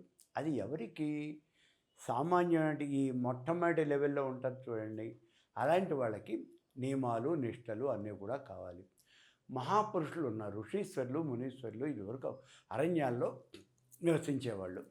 వాళ్ళు నదీ తీరంలో నివసించేవాళ్ళు. అంటే నది ఒడ్డునే ఇల్లు కట్టుకునేవాళ్ళు కాదు. వీళ్ళు ఆశ్రమం పక్కనే నది ఉండేది కాదు, 1 కిలోమీటరో 2 కిలోమీటర్ల దూరం ఉండేది. లేకపోతే నది ఎప్పుడు వీళ్ళింటూనే ఉంటుంది కదా, అలా ఉండేది కాదు. మరి ఇప్పుడు ఈయన నదికి వెళ్ళి స్నానం చేయాలంటే ఇంత దూరం నడిచి వెళ్ళాలి కదా. అర్ధరాత్రి లేచి ఈయన జపం చేయదలుచుకున్నాడు, మరి ఇంత దూరం వెళ్ళి స్నానం చేసి వస్తాడు ఆయన? స్నానం చేయాలి అని ఈ నియమాలు నిష్టలు చెప్పింది ఎవరికి అంటే ప్రాక్టీస్లో ఉన్నటువంటి వాళ్ళకి, అంతేగాని పండిపోయినటువంటి వాళ్ళకి కాదు. వాళ్ళు పరమ పవిత్రుడు, ఎప్పుడూ పవిత్రులే. ఋషీశ్వరుడు ఎప్పుడు కూర్చుంటే ఆయన అప్పుడే ధ్యానం. ఆయన ఇప్పుడు మనకి చెప్తూ ఉంటారు, అర్ధరాత్రి పూట మీరు ధ్యానం చేయకూడదు, పిశాచాలకి ధ్యానం చేస్తాం, లేకపోతే మిట్ట మధ్యాహ్నం ధ్యానం చేయకూడదు, ఇట్లాంటివి కొన్ని రూల్స్ చెప్తూ ఉంటారు. అవి ఎవరికి? ఈ నేర్చుకునే వాళ్ళకి. అంతేగాని మరి హిరణ్యకశ్యపుడు 12,000 దివ్య సంవత్సరాలు తపస్సు చేసాడు అంటే మధ్యాహ్నం పూట తపస్సు మానేశాడా, రాత్రి పూట తపస్సు మానేశాడా? ఎప్పుడు మానేశాడు? కంటిన్యూగా అలా సమాధిలోనే ఉన్నాడు కదా. కాబట్టి అటువంటి మహానుభావులు ఎవరైనా తపస్సు చేస్తూ ఉన్నప్పుడు వాళ్ళకి కాదు ఈ నియమాలు. మ్యాసం లేకుండా మనం మంత్రం జపం చేయొచ్చా? శుభ్రంగా చేయొచ్చు. ఇక్కడ కావలసిందల్లా ఏమిటి అంటే ఏకాగ్రత అనేది కావాలి. మనం ఏ దేవతనైతే ధ్యానం చేస్తున్నామో ఆ దేవత మన కంటికి ఎదురకుండా నుంచోవాలి. అలా కంటికి ఎదురకుండా నుంచోబెట్టి మనం కనుక ధ్యానం చేస్తూ ఉన్నట్లయితే ఆ మంత్రం నీకు త్వరగా సిద్ధించినట్లే అసలు. అది మనకు కావాల్సింది. ఇప్పుడు మంత్రసిద్ధి అనేది ఎలా జరుగుతుంది? మంత్రం చెప్పిన గురువు మీద నమ్మకం ఉండాలి, మంత్రం మీద కాదు నీకు నమ్మకం. మంత్రం నీకు సిద్ధిస్తోంది, దేవత నీకు పలుకుతోంది అంటే దేవత ఎందుకు పలుకుతోంది? ఆ మంత్రంలో శక్తి ఉండి కాదు, మంత్రం చెప్పిన గురువులో శక్తి ఉండి మీకు పలుకుతోంది. గురువు శక్తే కాదు. అందుకే వందే గురు పరమకారణభూతా శక్తి అని చెప్తుంది ఉపనిషత్తు మనకి. అన్నింటికీ కూడా కారణమైనటువంటి వాడు ఎవరు? గురువు. దేవతని దర్శింపజేసేవాడు గురువు, ఆ మంత్రం చెప్పేవాడు గురువు, నువ్వు ఎలా జపం చేయాలో నీకు చెప్పేవాడు గురువు, నీతో చేయించేవాడు గురువు, నిన్ను దేవతకి సాక్షాత్కరింపజేసేవాడు గురువు, నిన్ను చేయబట్టుకుని పైకి మోక్ష మార్గంలోకి నడిపించేవాడు గురువు. కాబట్టి గురువు మీద నమ్మకం అనేది ఉండాలి. ఆ గురువు మీద నమ్మకంతో మీకు చిన్న ఇది చెప్తాను నేను. ఒక గురువు గారి దగ్గర ఈ శిష్యులంతా కూర్చున్నారు, అనేక రకాలైనటువంటి మంత్రాలు నేర్చుకున్నారు. ఒక అతను వచ్చి, గురువుగారు నాకు ఆకాశగమనం కావాలి అన్నాడు. సరే వాడికి ఏదో మంత్రం చెప్పాడు, నువ్వు చేసుకోపోరా అన్నాడు. వాడు చేసుకున్నాడు, వెళ్ళిపోయాడు. ఇంకొంతకాలాన్ని ఇంకోటి ఎవడో వచ్చి అడిగాడు, వాడికి ఓ మంత్రం చెప్పాడు, వాడే ఆకాశగమనం చేస్తున్నాడు. కొంతకాలం తర్వాత వీళ్ళిద్దరూ ఆకాశంలో ఇలా కలిశారు. ఏమిరా నువ్వు నేర్చుకున్నావా అంటే, నువ్వు నేర్చుకున్నావా? నేర్చుకున్నావు. నీకేం మంత్రం చెప్పారా గురువు గారు? ఈ శిష్యుడు అడిగాడు. కా చెప్పాడు అన్న. కా ఇదే మంత్రం అన్నాడు వీడు. నీకేం చెప్పారా అడిగాడు. కీ అన్నాడు వీడు. సో వెంటనే వాళ్ళు అన్నారే, ఇదే మంత్రం కనుక అయినట్లయితే మనం ఎప్పటి నుంచో ఎగిరేవాళ్ళం కదా, ఆకాశానికి మనం చేసేవాళ్ళం కదా. మరుక్షణంలో ఇద్దరు ఒకరి నుంచి డామిన కింద పడిపోయారు. ఎందుకని? గురువు మీద మీరు నమ్మకాన్ని కోల్పోయారు. మీరు ఇంతకాలం ఎగిరింది ఆ కా అనేటువంటి అక్షరంలో ఉన్నటువంటి శక్తి కాదు, గురువు గారి మీద మీకు ఉన్నటువంటి నమ్మకము. మీకు శంకర భగవత్పాదుల వారు కూడా చూడండి, ఆయన పైనుంచి దూకుంటే దూకేస్తాడు లోయలాకి, అంతే. మనం ఉంటామా పోతామా దెబ్బలు తగులుతాయి ఈ ఆలోచనలు ఉండకూడదు. అవి గురువుగారు చెప్పారు అంటే అది జరిగి తీరుతుంది, అంతే లెక్క. గురువుగారు చెప్పారు, అలా చేయాలి మనం. అలా గనక చేస్తే మీకు ఎటువంటి మంత్రం అయినా సరే సిద్ధిస్తుంది. అది మంత్రం సిద్ధించి మంచి ఫలితాన్ని ఇస్తుందా, మంత్రం చెడు ఫలితాన్ని కూడా ఇస్తుందా? మీరేం అది శక్తి అండి, పవర్ అండి మంత్రం అంటే. మంత్ర జపం చేయటంలో మన్నా త్రాయితా ఇది మంత్రం జపించడం వల్ల ఏమొస్తుంది? కొంత శక్తి పుడుతుంది. ఆ శక్తి నువ్వు ఎలా అయినా వాడుకోవచ్చు. ఇప్పుడు కరెంటు తయారు చేస్తాం మనం. కరెంటు అనేది లైట్ వెలిగించుకోవచ్చు, నువ్వు ప్లగ్లో చేపెడితే నువ్వు చచ్చిపోవచ్చు. దాన్ని మనం ఏం చేస్తాం? నువ్వు వాడుకోవటంలో తేడా ఉంటుంది. అలాగే ఇక్కడ మంత్రం కూడా నువ్వు ఏ రకంగా ఉపయోగించాలో ఆ రకంగా మంత్రశక్తిని నువ్వు ఉపయోగించుకోవాలి. గురువు యొక్క ఆ గురువు మీద ఉండే నమ్మకంతోనే మంత్రం పనిచేస్తుంది. చాలా సంతోషం గురువుగారు, అద్భుతమైన విషయాలను మాతో పంచుకున్నందుకు చాలా చాలా కృతజ్ఞతలు. నమస్కారం. ఇప్పటి వరకు మనం అద్భుతమైనటువంటి జ్ఞానాన్ని, అద్భుతమైనటువంటి జ్ఞానగంగని మనం స్వీకరించాం. మరొక్క మహాత్ముడితో కలుసుకుందాం. అంతవరకు సెలవు. నమస్కారం.